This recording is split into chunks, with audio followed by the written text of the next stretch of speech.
Good afternoon and a very warm welcome to the IISS for this interactive roundtable lunch session. My name is Antoine Lévesque. I'm a research fellow for South Asia here at the Institute in London. On behalf of the IISS South Asia programme and the entire Institute, it's my great pleasure to warmly introduce you to our visiting research fellow for South Asia Strategic Affairs, Navy Captain Aqeel Naqvi. Captain Naqvi is a Senior Deputy Director at the Arms Control and Disarmament Affairs branch of Pakistan's Strategic Plans Division. Captain Naqvi's research and analysis focuses on nuclear non-proliferation safety and security issues. He previously served in various command and staff appointments in the Pakistan Navy, including as directing staff at the Pakistan Navy War College. He is a naval aviator by training. He has flown several aircraft, including the Sea King anti-submarine warfare helicopter. Captain Naqvi's presence with us today, and until the end of this month, is evidence of the strength and the unique engagement the IISS has with the Strategic Plans Division. This engagement is several years old now and has strongly institutionalized in the last 5 or so years. IISS teams travelling annually to Pakistan have been extremely fortunate to uniquely meet all serving Directors General of the SPD. We have held also 6 rounds of a high-level workshop featuring SPD speakers, and another strand of engagement has been the opportunity for senior SPD serving officers to come to London, and Captain Naqvi is the first naval officer we host after 1 Army and 2 Air Force counterparts. Finally, we also invite Pakistani speakers to London to discuss nuclear deterrence and regional stability issues. The IISS is truly delighted that both Captain Naqvi in person and his organisation otherwise have afforded the time for him to be with us for 3 months in London. During that time, Captain Naqvi has engaged with public and private, official and other audiences across London and top universities beyond.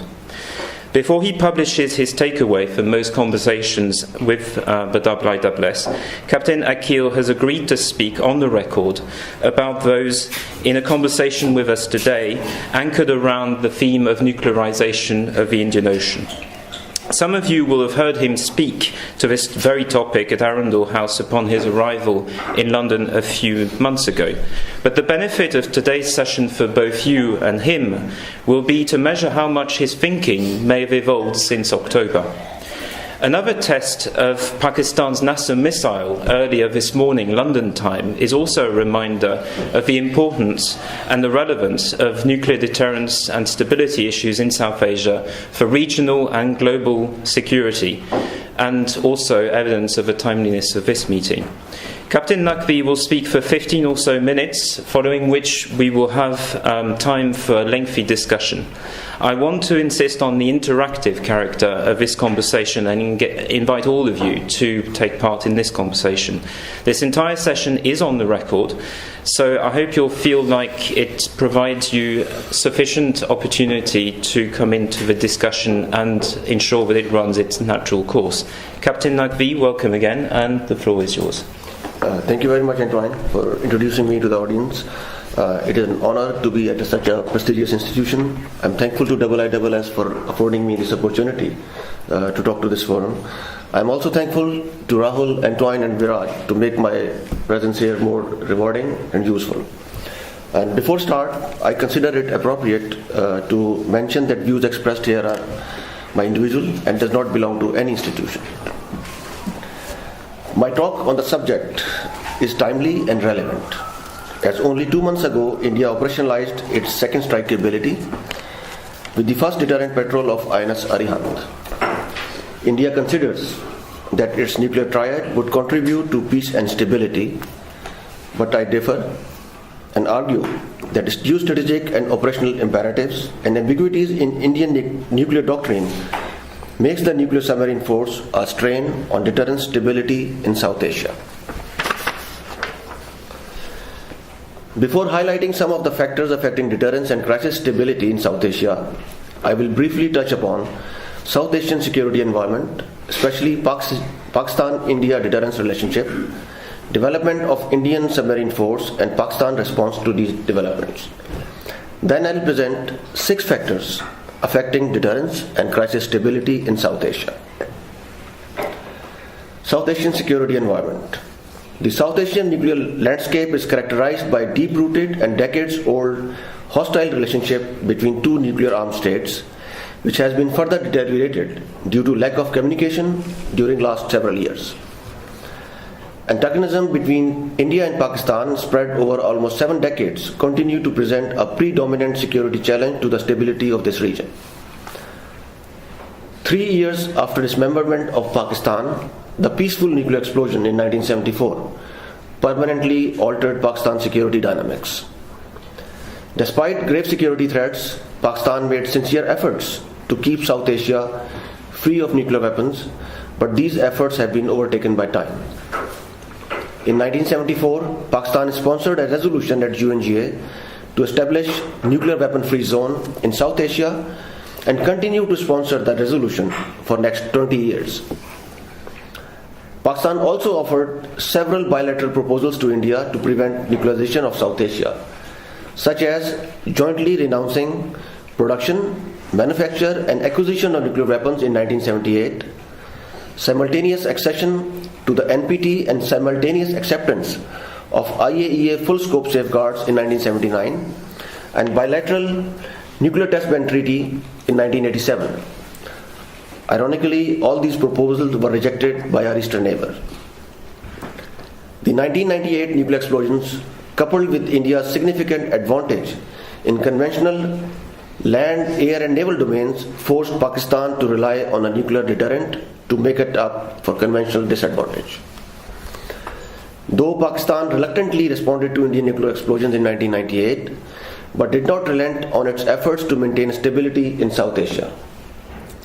Pakistan proposed strategic restraint regime, anti-ballistic missile free South Asia, and more recently offered India to consider translating unilateral moratorium into a bilateral agreement on non-testing, but did not get encouraging response. Islamabad's nuclear thinking has always been predisposed by New Delhi's nuclear doctrine and force posture choices. Pakistan has endeavored to maintain balance with proportionate and restrained responses to a dynamic threat. Indian naval nuclear program and Pakistan's response. Overt nuclearization of South Asia that brought some semblance of stability in an otherwise unequal Pakistan-India equation has been continuously challenged by efforts to create space for a limited war under a nuclear threshold.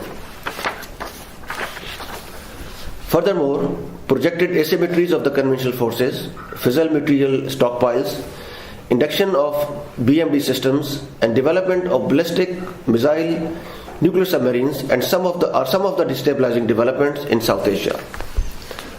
Some believe that India intends to develop a nuclear triad comprising more than 400 nuclear warheads, out of which 100 nuclear warheads could be deployed on 4 to 5 SSBNs. These estimates are based on India's developmental goals and INS Ariga configuration to carry 24 K-15 Sagarika missiles with a range of 750 kilometers or 8 of under development K-4 missiles with a range of 3,500 kilometers. It is believed that SSBN's weapon options also include nuclear-tipped cruise missiles. Besides SSBNs, India is also determined to induct 6 indigenously built SSNs within next 15 years. Pakistan responded to all these developments by testing Babar-3 submarine-launched cruise missile from a dynamic platform capable of carrying various types of payloads having a range of 450 kilometers. Development of restrained and modest second strike ability is in line with Pakistan's nuclear policy of maintaining strategic balance instead of gaining parity with India, which is achieved by maintaining strategic capabilities at a level that is minimum for the credibility of deterrence. Pakistan's minimalism is a function of self-restraint rather than resource constraint. Now I'll elaborate on some of the factors affecting deterrence and crisis stability of South Asia. Learning from Cold War experiences, SSBNs are generally considered to be the most suited platform to address vulnerability issues because of extended indiscretion rates. However, SSBN capability to become secure and credible deterrent hinges on doctrinal issues, command and communication systems, and operational readiness of SSBN force. I consider that development of a large nuclear submarine force comprising SSBN, SSNs, and dual capable weapon systems have damaging effects for deterrence and crisis stability of South Asia. The first factor affecting doctrinal stability is doctrinal ambiguities. After 1998 tests, India announced that its minimum credible deterrent would be built around a triad including land-based missiles, aircraft, and naval vessels. Both the draft nuclear doctrine released in 1999 and official nuclear doctrine released later in 2003 state India's commitment to a minimalist nuclear posture. According to my understanding, the concept of credible minimum deterrence informs deterrence can be projected at smaller number of nuclear weapons, and keeping ready-to-use nuclear arsenal at continuous alert is not necessary. A commitment to low numbers of nuclear weapons would prevent vertical proliferation, a posture that strengthens nuclear stability. Development of Indian nuclear submarine force comprising SLBMs and SLCMs capable of carrying more than 100 ready-to-fire nuclear warheads in Indian Ocean is not in line with minimum credible deterrence doctrinal claim and challenges strategic stability of the region. Furthermore, the number of Indian nuclear warheads on SSBNs may increase if Indian policymakers decide to introduce multiple independent re-entry vehicles into sea-based nuclear delivery systems. Nuclear armed states maintain higher number of nuclear weapons to minimize chance of losing them in first strike, whereas improved survivability of nuclear weapons on board SSBN would logically alleviate requirement of air and land-based weapon systems. Maintenance of sea-based nuclear warheads along with air and land-based nuclear weapon systems is indicative of first-use tendencies. India has never demonstrated its intent to shift its entire nuclear arsenal on SSBNs that weakens India's no-force-use commitment. Strategic stability is traditionally defined as absence of meaningful incentives for preemption. In a dyad, if both countries have invulnerable second strike capability, there is less incentive to strike first, whereas invulnerability of one country incentivizes first strike. Hence, absence of a classical assured second strike capability in Pakistan could create incentives for Indian preemptive strike, increasing chances of a nuclear war. Massive retaliation threat, huge nuclear buildup, and unrelenting fissile material production are some of the inconsistencies with the notion of minimalism in the nuclear doctrine. Contradiction in declaratory opposition and actual developments of new technologies and weapon systems create ambiguity and induces instability in Pakistan-India dyad. The second factor, changes in existing nuclear posture. According to Indian nuclear doctrine, Indian air and land-based nuclear weapons would have to be kept in a state of recessed deterrence during peacetime, which means that nuclear weapons are de-alerted, demated, and disassembled. In case of conflict, operationalizing the nuclear arsenal from recessed state to ready-use state would require coordination among multiple agencies. Whereas the nuclear weapons are kept in ready-to-fire state in a SSBN to have assured second strike capability, which requires warheads to be pre-mated to the delivery vehicle. Indian SSBN or deterrent patrol is believed to be deployed with a mated and ready-to-fire SLBMs, which has significant implications for alert levels. Elevation of nuclear strategic readiness levels would alter nuclear force postures in South Asia. Other nuclear powers possessing SSBNs also deploy ready-to-use warheads, but due to geographical proximity, presence of Indian SLBMs in Indian Ocean would force Pakistan to take appropriate countermeasures.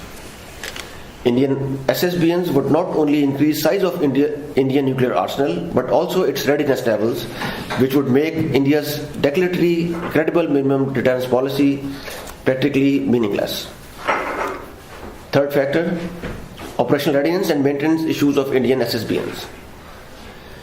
During transition from diesel-electric to nuclear submarines, USA and former USSR had undergone major cognitive and cultural shift to make their nuclear submarines more safe and effective platforms.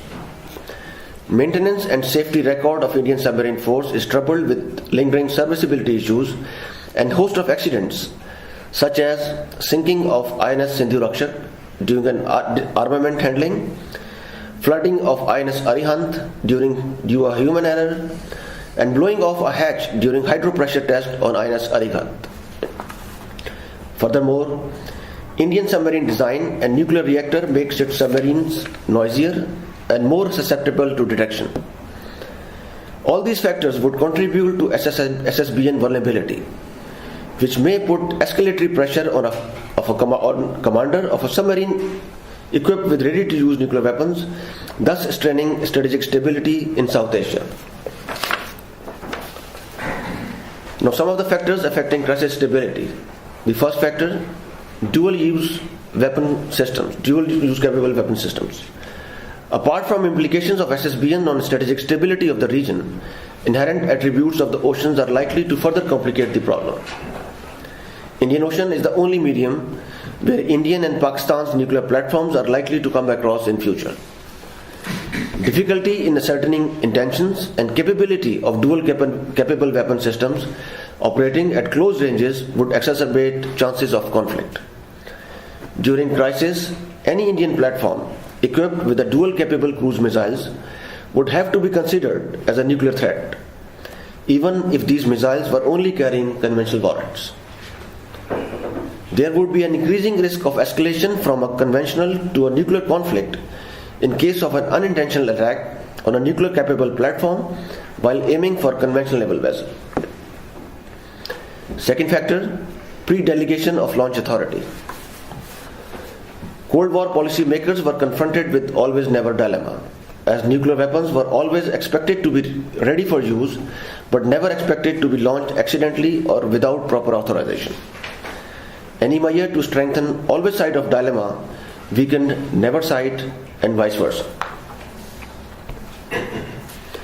In case of SSBNs, pre-delegation of launch authority to military commanders was adopted as a measure to strengthen deterrence by ensuring that nuclear weapons are always ready for use, since severing of communication with the SSBNs would leave its missiles intact but militarily useless. During Cold War, Soviets safeguarded their SLBMs from unauthorized or accidental launch by attaching electromechanical locks with SLBMs, while US authorities preferred pre-delegation, which authorized submarine commander to launch SLBMs without any outside intervention. So far, there is no clarity how Indian government would deal with this dilemma. However, with the introduction of canistrized SLBMs, Indian decision makers could be poised to pre-delegate launch authority to naval commanders, enabling them to launch SLBMs within minutes, without any political legitimate oversight or safeguard against unauthorized or accidental launch. Such development would instill extreme instability during any future crisis between Pakistan and India. Third and the last factor, chances of incidents at sea. During Cold War, the US and USSR navies suffered a large number of serious accidents, which also included incidents involving nuclear submarines. Operations raising specter of physical contact of the nuclear platform at sea could include gathering acoustic signatures of each other's platform, photography, surveillance activities, and monitoring opponent activities. The history of Cold War is full of examples where routine naval operations resulted into collisions and confrontations, leading to destabilization and inadvertent escalation. Furthermore, introduction of at least 10 to 12 nuclear-propelled submarines by India in Indian Ocean would complicate deterrence metrics of other states and compel them to acquire more submarines and ASW platforms to mitigate Indian threat, which will enhance probability of unintentional interactions leading to incidents at sea. USA and USSR signed 2 agreements to mitigate these types of incidents. The first, agreement on measures to reduce the risk of outbreak of nuclear war between USA and USSR, was entered into force in 1971. The second, an agreement on the prevention of incidents on and over the high seas, commonly known as INCSEA, was signed in 1972. Implementation of these agreements resulted into significant reductions in number of accidents at sea. Pakistan and India signed an agreement on advance notice on military exercises, maneuvers and troop movements after a period of high tensions between 1986 and 1991. Despite existence of bilateral agreement, tensions prevailed between the two countries in Indian Ocean. Loss of Pakistani Atlantic aircraft in 1999 and IISS Godavari brushing Venus Babar in 2011 are some of the disturbing reminders. These accidents could have precursor of chain of events leading to more serious crises. Depending upon prevailing political environment between India and Pakistan, incidents involving nuclear or dual capable platforms have a potential to catalyze into warlike situation between the two states. Fortunately, no fatal incident has occurred in recent past. However, nuclear platforms cannot be left to the chance scenarios. I would conclude by saying that nuclearization of Indian Ocean has induced dangerously volatile maritime environment in Indian Ocean, which is detrimental to regional peace and secure stability. While India is fast increasing its nuclear weapons at sea, there are impending risk for a rapid escalation of crisis, from conventional to a nuclear conflict in South Asia. Pakistan is constrained to restore balance, albeit with a proportionate and restrained responses to an evolving threat. Thank you very much for patient listening. I would be looking forward for the enlightening discussion now. Thank you very much. Captain Naqvi, thank you very much indeed. We now have just, I think, over 35 minutes for our interactive session. I would like to encourage all of you again to take part in this conversation. But before I invite you to join us, I'd like to ask two framing questions of my own. You've spoken very comprehensively of a number of posture implications for the region, India, Pakistan. Another policy question around cost, for example, practical operational aspects of nuclearization in the maritime domain. But if we take a step back and look at the framing of those questions in a sort of cross-regional context, I'd like to ask you about China. Does China play any role in assisting or otherwise providing any recourse to Pakistan to address some of those issues? And secondly, in the Pakistani context, is there a particular question posed to Pakistan and its military in particular in relation to the strategic culture of Pakistan, which is, I think, traditionally focused on land considerations? The nuclearization of the Indian Ocean may or may not pose, in this sense, a challenge to the orientation of Pakistan's traditional strategic culture. So, if you had any response to those 2 points, I think that would set us up very nicely for the rest of the conversation, which can be very specific on many of the points you've talked about so far. Thank you very much. Quite reasonable and relevant question. How China is helping, or the chances of China helping Pakistan. I believe Pakistan's nuclear triad, the submarine force, is still in an evolution process. We have seen development of the Babar cruise missiles. The other elements are also in process. And exactly, I don't know how does that go, but then the bilateral cooperation in the defense and the nuclear submarine force has been part of the history. There are other countries who were involved in the bilateral cooperation, and more recently, Russia has, during the Cold War time, the Soviet Union provided a submarine to India for training, and more recently, the development of the Arihant. I believe Russia has played a major role. if you see, and if you believe something like Jane's publications, it indicates that only 40% of the content of the SSBN Arihant is indigenous. The nuclear reactor is also provided by the Russia, and its design is also based on. There are some of the features which are related to the Delta class submarine and the Jasin class submarines, and this is all based on my information on the Jane's publications. The other part, changing of the culture, I believe, still is evolving. We are just seeing some pieces of the Pakistan's strategic stability. I can't comment on how it would evolve. It will be more inclined toward the services, but as we see, India, and it is declared that its submarines would be held by the strategic command and not by the Navy, and similarly the other countries will do so. So we are learning, we are on the learning curve. Both India and Pakistan have learned throughout the evolution process from the Cold War experiences, and I believe we would also learn in the similar fashion.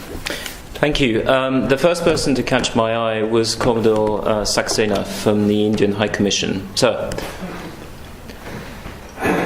Thank you, Captain, for those remarks.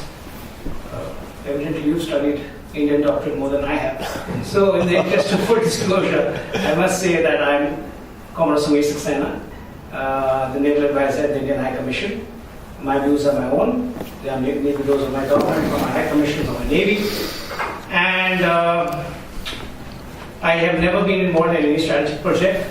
Like you, sir, I'm not an academic. I don't have the luxury to be one. And I'm a practitioner. And so my questions are, they arise out of interest and out of respect for the IISS and its reputation, because we need to think all these, we need to think your narrative through. So I have a few comments, questions. You can answer any of them if you like. Sure. So I was really bemused by your adoption of a Nehruvian idea of Indian Ocean as a zone of peace. And I've equally been bewildered by the brilliance of our nation, for decades, suggesting that there will be adherence to the nuclear non-proliferation. And when I said decades, I'm talking about decades after that famous speech by Mr. Bhutto about, we will eat grass. And for decades there was this narrative, and then one spring morning in 98, we exploded 5 devices, and within the week or 10 days we exploded 6 devices. So how is this relevant? There's a golden thread of deceit in your narrative, and I'd like to question that.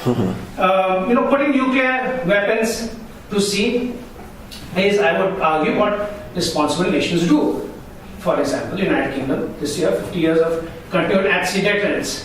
Your argument that, there is a particular set of logic and a particular set of strategy that is relevant to the West, and that South Asians lack that sense of responsibility or maturity. I wouldn't buy that. Particularly your phrase about ready to fire nuclear weapons. Ready to use nuclear assets. This is something that ready to use. This is somewhat of a strategic theme that is inspired by PESCO. Ready to use. Anybody who's watched Denzel Washington in that movie called The Crimson Tide, there's a more nuanced understanding of how these things work. And I just like you to think about that. So we know that your Navy is very wisely investing on STRATCOMs to submarines. You mentioned about Barber 3, and so I want to talk about tactical nuclear weapons. And what is your understanding of tactical nuclear weapons that will just go off with a smaller blast? Nuclear blackmail. What are the dangers of delegated authority and inadvertent use? Given I think Anthony, your phrase about culture, and we know about the incident on PNS Zulfikar in Karachi. Finally, if you would like to compare and contrast India's commitment to universal nuclear disarmament and no first use versus Pakistan's own stated deadlines. That's all. Thank you very much. Captain Naqvi. Yes. Please. So, thank you very much. So, your questions about history of deceit, ready-to-use weapons, TNWs, And lastly, if you can elaborate, it is about the red lines of Pakistan. Yes, Pakistan's red line was India's commitment to no first use and universal nuclear disarmament. Okay, thank you very much, sir. So first come the history of deceit. I believe the development of Pakistan nuclear weapons started once Pakistan was dismembered into two in 1971. And after that, you're referring to the speech that Bhutto did in Multan in 1973. And he said that even if we have to eat grass, we will develop a nuclear capability to save our country for the basic reason that we never wanted to be dismembered into the two. So that was the very reason for development of Pakistan's nuclear doctrine, because there was so much of a conventional imbalance that for us it was difficult because of the resource constraint to match Indian capability. So that's why I said that's because of the Indian conventional mismatch and the development of the nuclear weapons, Pakistan reluctantly entered into this club. So regarding deceit, we have to go back a little back into the history. So Pakistan declared, and Bhutto made a political speech that we will develop. But I believe, I mean, there are very authentic references to it. That in 1958, Homi Bhabha, during a speech at Pugwash Forum, said that India is ready to develop nuclear capability within weeks. So I don't know how far it is true, but it is referenced in the publications. Pakistan said that it will develop, and it developed. So there is nothing about deceit. And if you see Pakistan's doctrine, comparing doctrine with though Pakistan does not have a declared doctrine, but we have NCA statements. So you can match those statements with our developments. There is nothing there is a difference between what we say and what we do. But if we talk of the credible minimum deterrence doctrine by India, there are a lot of ambiguities. I mean, it is about, and it is not us who are challenging the no first use. It is about, there are a number of Indian and responsible sitting ministers and former security advisors, those who are saying, which is very much different from what you have declared in the credible minimum deterrence and no first use doctrine. If I have some of the names, for example, in 2010, National Security Advisors mentioned that the Indian no first use commitment is only against non-nuclear weapon states, which means that all those who have nuclear weapons, no first use is not valid. More recently, former Strategic Force Commander CNC Lieutenant General B.S. Nagal, in his recently published book, Security Advisor Shiv Shankar Menon, in his book Choices Inside the Making of Indian Foreign Policy, and in November 2016, Defense Minister at that time, Manohar Parrikar, they all mentioned carving out a first use option for India. So, what we have said that we follow a strategy of deterrence by denial. If we are attacked in Pakistan, only then we will use. It is also talking about the red lines. But what I was trying to highlight was differences and ambiguities in the nuclear doctrine. So the first part, the history of deceit, I've addressed your question. The pre-delegation. The pre-delegation part, during the Cold War, there was an ecosystem between the Soviet Union and United States.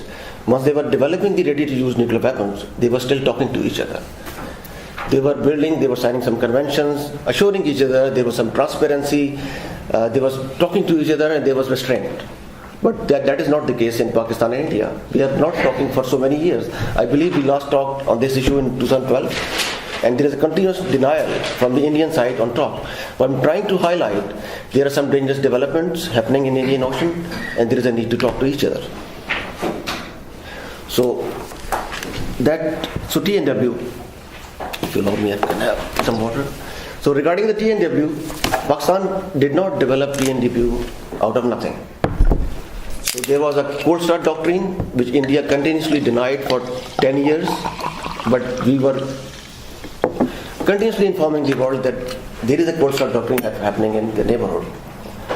So once the cold start doctrine was revealed to us, the deterrence was destabilized. There was a need to re-establish deterrence, and we did not have means to re-establish deterrence to the conventional means.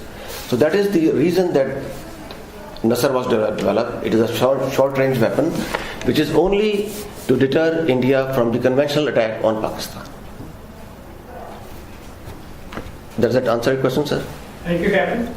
We can discuss history, and you blurred the red line. You didn't speak over the red line. No, I'll talk about it. There are much more educated people and enlightened people across the table than I. Thank you for your time.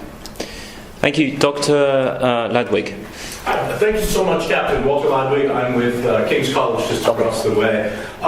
So I just wanted to make some suggestions, some things to think about as you revise the paper. Of course, I'm only going off what you said, not having seen the paper. But it seemed that there were some areas of slippage where you sort of went from theoretical propositions about strategic stability or things we know to have been true during the Cold War and then sort of impute them to be relevant in this case. And I just want to kind of flag four of them. A couple have already come up.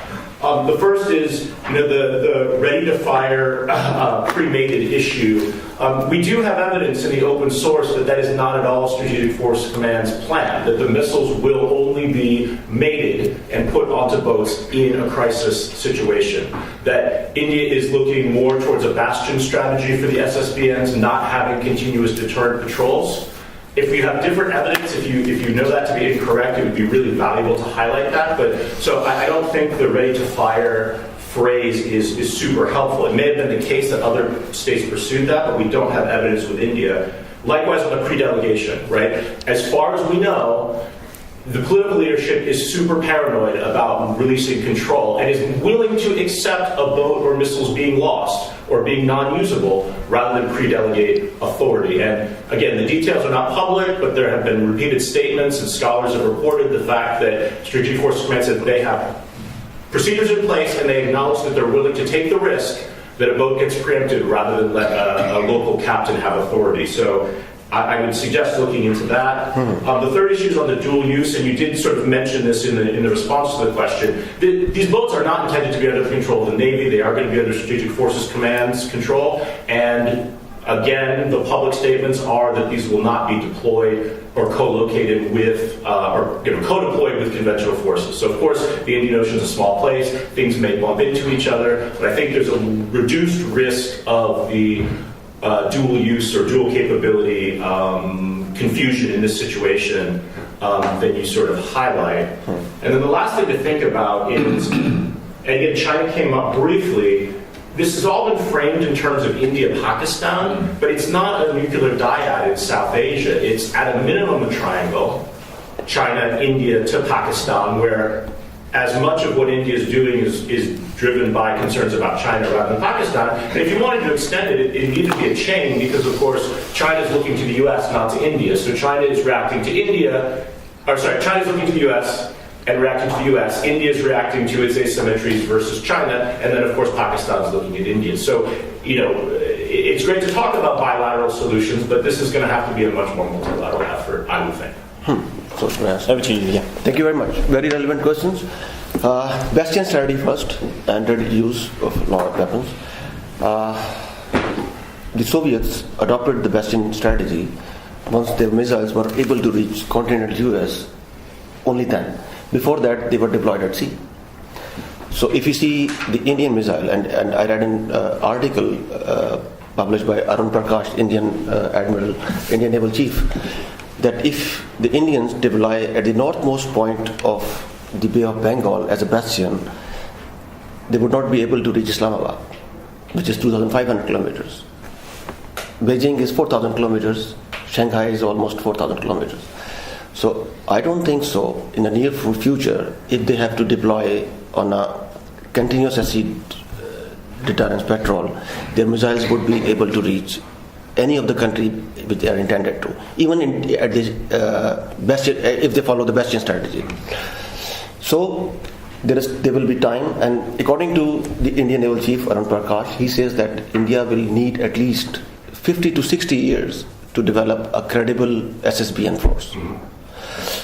Regarding ready-to-use weapons, yes, you're right. I mean, there are examples, but I said they could be poised for ready to use, and they could be poised to handing over command, because I consider there's a difference. If as a naval officer, not as a SPD, if you have a submarine and if you don't have a command and control system which is robust enough to sustain a nuclear strike and EMP waves, there is no use of having it, because it is a second strike ability, so it has to be pretty delegated to the submarine. So it's not a try. They're willing to accept that risk. Yes, you're right. But this is good for the countries, those who have effective command and control systems. India does not have an aircraft, as we commonly know. So as it is commonly known as a second strike ability, it will be sufficient enough and robust enough to survive a nuclear attack by the special forces, attack by the missiles. So if that is not the scenario, it is logical to conclude India would not want their submarine useless in case of the loss of command and control. So that was how I was conjecturing. Okay. In case of the absence of the command and control, or robust enough for the time being, India may develop command and control system robust enough to communicate it, but for now it is not. So, but if India declares it as a deterrent patrol, so I can conceive that it has to be delegated to the submarine commander to make it effective. In theory, I agree with you. I would look into the open source literature. Point. To be effective, if it has to be effective, it has to be pre-delegated. Otherwise, I believe they do not have, for now, and it is all based on the open source publications, robust enough command and control system which could survive a nuclear attack. So, reduced risk of the dual capable systems. I'm not talking of SSBNs only. I'm talking of the environment where we have 4 to 5 SSBNs and we have SSNs, and they all have dual capable weapon systems. And beside, the SSBNs are deployed. They're not part of a regular submarine force, but the SSNs, they are deployed on the offensive operations. They are deployed close to the other submarines. They are deployed close to the other ships for the reconnaissance, for the intelligence gathering, and there are chances. The history is full of those. There were more than 100 accidents per year between Soviet Union and USA at that time. And I'm not talking of the SSBNs, but for SSNs, I believe there are real risk of accidents between the two countries. Thank you. China. The last question about the China. Your question is it directed toward China or? No, I'm just saying that you framed at the opening a bilateral relationship where I think it's better understood in at least trilateral terms or multilateral terms. These aren't India-Pakistan dynamics. There are multiple actors at play, and people are responding to multiple actors. Yes. That was intentional. I wanted to remain focused on the India-Pakistan dyad and stability of the South Asia. But personally, I think there are less chances of war between China and India than China and Pakistan. And there are a huge number of reasons. We see the Doklam conflict, we see the previous conflicts, their mutual independence, economic independence on each other. I was just looking at the material and then I just came to know that their bilateral trade between China and India is more than the China and US. So I think there's a less of a possibility. This is one. The other part is that Indian submarine force, for now, is not deterring China. Not at all, in terms of capability. So there is no response from Chinese side that what the Indians are doing. So it is not stabilizing deterrence between India and China, but it is destabilizing between Pakistan and India. That's what I was trying to highlight. Thank you. I think I had a question on this end. Could you tell us who you are, please? Well, indeed, everyone. So I'm Rishi O'Mara from Pakistan Unit in the Foreign Office. I just wanted to come back to the idea of sort of nuclear doctrines. We were talking earlier, India has a sort of a publicised nuclear doctrine. Pakistan has some scepticism about elements of that doctrine. But Captain, could you foresee a sort of situation or scenario in the future where Pakistan might choose to actually publicise a nuclear doctrine? I don't know. It is, I said, it is always, the deterrence equation is always changing and it is an evolving thing. But what I can say is for sure that the calculated ambiguity between the two neighbors, the two nuclear neighbors which are unequal, is serving us well. We do not declare our red lines as asked by the Commodore Saxena, But we have NCA statements which clearly define what capability do we have and why do we have and when we are going to use it. So I don't know whether Pakistan comes up with a doctrine which is published, which is declared, because the things are not static. I mean, these are all evolving over a period of time. It is changing every day. And being a relatively smaller power, this ambiguity is serving as well. But nonetheless, our NCA statements are very, very clear, very, very specific. Can I ask you a separate question? You, looking forward, you referred to instances whereby there could be risks at sea, and a number of contingencies could arise in a sort of interactive setting between India and Pakistan at sea. What would it take for, do you think, for those risks and concerns to be addressed in the wider context, but we all know that whereby politically there is somewhat of a deadlock in terms of talks between India and Pakistan. I suppose my question is more specifically, are these measures technical enough to warrant separate conversations which may not be related strictly to the political level conversations which are otherwise hard to conceive of in the immediate future? So I would say we just go back to the Cold War environment. Once USSR and USA were developing nuclear capabilities, and especially at the sea, they were continuously talking to each other since 1960 onwards. They were assuring each other, they were bringing in transparency, and there were restraints on both sides, which is not happening in Pakistan. So I believe there is a very strong need for talking to each other, sitting on the table, assuring each other. I would not say, war is a war, but we should at least prevent unintentional incidents against each other. So there is a strong need for a dialogue. The political thing would remain political, but a nuclear dialogue between Pakistan and India is necessary to avoid all those risks which I mentioned during my talk. Thank you. I have two people on my list. My colleague Rahul. Thank you, Captain Aqeel Naqvi, Senior Fellow of South Asia Institute. It's been a fascinating presentation. I think a very rich discussion.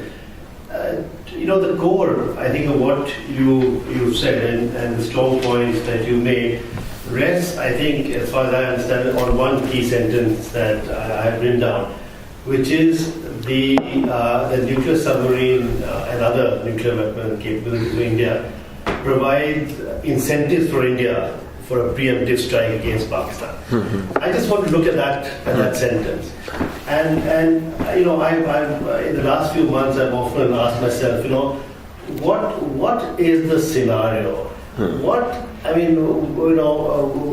these sort of conditions, the security environment, the tensions, that India could conceivably think of launching a preemptive strike against Pakistan?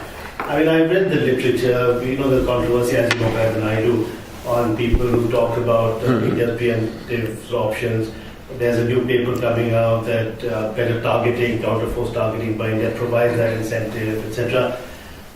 You've talked about retired officials who made statements, and the defense minister was more cryptic when he sort of, cartos sort of thing. But I do want to understand from you, what do you think will be the incentive for India to launch a preemptive strike against Pakistan? Okay, sir. I know for political leadership in India, that it depends on the people, the development. Is it really worth a preemptive strike? Okay, sir. Thank you very much for the question, first, sir. Two parts. First, the theoretical, and the second, what has already been said, and the scenario, the practical scenarios. What stability is? There are no incentives for the first strike, so that creates stability. So, if both countries' assets are invulnerable, there is no incentive, or both are vulnerable to each other. So there is no incentive for the strike. But if India has invulnerable assets and Pakistan does not have, there can be. This is a theoretical part. So, for example, India is able to take out Pakistan, all of the Pakistan nuclear assets, and still the SSBN survives. So it may have incentive, it will have some capability to strike first. So that was I was trying to highlight, that if Pakistan has the similar capability, there will be less incentives for India. But in the absence of that, it may have. What the practical scenarios are, what has been discussed during all these, with the name which you have taken, I have also know. There is a debate that they say that if Pakistan is able to carry out a nuclear strike, a short-range Nasr strike on the Indian forces on the land of Pakistan, why to lead up to that scenario where India has to fight tit for tat nuclear war with Pakistan? Why not to take all the nuclear assets of Pakistan, counter-force strike before even starts? This is what the discussion has been going on among the retired officials and the other people. So that is the scenario which India is perceiving to attack Pakistan. The theoretical part, which is, I believe it is very valid, that if Pakistan is vulnerable and India is not vulnerable, it will instill some sense of complacency, some sense of confidence that now we can do it. So that may incite first strike. Thank you. We have 10 minutes left on my watch. I have 2 people left on my list. If anyone else would like to ask a question, please manifest yourself now. Right, in this context, can I ask my colleague Viraj to ask the first question? Thank you, Captain Naqvi. Viraj Solanki, Research Analyst for South Asia at the IISS. Can you address the gap in perceptions and expectations which becomes apparent when, on one hand, Pakistan is presenting a case for the IMF loan, which was discussed yesterday, while at the same time Pakistan is committing to responding to India's role in nuclearizing the Indian Ocean? Thank you. Thank you. And lastly, you, sir? Can you tell us who you are? I'm Adil Sultan from King's College. I don't have a specific question for, but as you said, we can engage in an interactive. So can I make comment on within the realm of the last 10 minutes? Yes. So yes. I'd like to give the captain at least 5+ minutes to respond. So if you can take up to 1.5 minutes. Yeah, I'm sure it will not be a second presentation following Aqeel's. Yeah. Just on this question of, I can go into animated debate with Walter in King's College. So, but this idea of this direct, I think we need to go to the history. When this narrative started that it's a triangular, it was never a triangular. At best, it is 2 asymmetric dyads that are working between India, China, or India, Pakistan. Because anybody who knows the history, how the nuclear developments started, so China 64, India had the capability waited for 74, and 74 test was also a peaceful nuclear explosion, not the Chinese existential threat. And subsequently also, whatever the Indian developments have been, these have been Pakistan specific. So once we see from a Pakistani perspective, all the military capabilities, we don't see any triangular. And like my colleague said, more than 84 billion of bilateral trade. There's no incentive for India and China to engage in a military conflict, and we saw in Doklam, both engage very pragmatically with each other. This is not the case with Pakistan. The history of disputes and things. So that is how we see. We don't see it as a triangular, but it's a diagram. A short comment on no first use, because this is so much debated within India, less in Pakistan. Although we are directly affected by it, it's more debated within India. And very senior people, they are retired, but former strategic force command, former national security advisor. The crux of this debate is that no first use commitment has already been diluted. Notwithstanding whatever the policy level people say, that we are still maintaining, like Foreign Secretary reiterated last week that we have no first use commitment. But sees from the adversary's perspective that so many top echelon people skeptical of India's own nuclear use policies. So as an adversary with a relative conversion advantage, I would take that maximalist position, and I would be equally skeptical about India's no first use. And as an adversary, when Pakistan would be compelled to take measures depending upon India doesn't have a no first use. These are all. Thank you. Thank you. Captain Naqvi, did you want to respond to those points? And if not, can we just answer on the question of resource constraint, which is something you actually referred to explicitly in your opening remarks? I'll just try to restate what I already said, that I understand there is a resource constraint, and this is very much in the Pakistan's narrative. Read the eating grass cliche by the Bhutto. So we know we are resource constrained. So Pakistan's policy is always credible minimum deterrence. That's why I highlight it. We are cognizant of it, and it is our policy to remain restrained.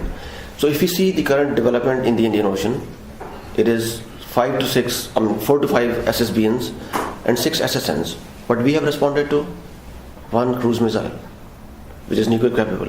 Because our policy is not to create parity with India, it is just to stabilize deterrence. Nothing more than that. So that's how we are addressing, and we understand that how to address these issues. Thank you very much. Thank you. Thank you. This brings our conversation today to a close. I'd like to thank you all, and thank in particular our speaker, Captain Naqvi from the Strategic Plans Division, for a great presentation and a great set of responses to your questions. I'd like to remind you that this meeting was on the record, and that in the coming months we'll be continuing our watch over those issues, both from the India and the Pakistan sides, and we look forward to continuing to engage with you on those issues in the coming weeks and months. With this, thank you very much, and please join me in thanking our speakers.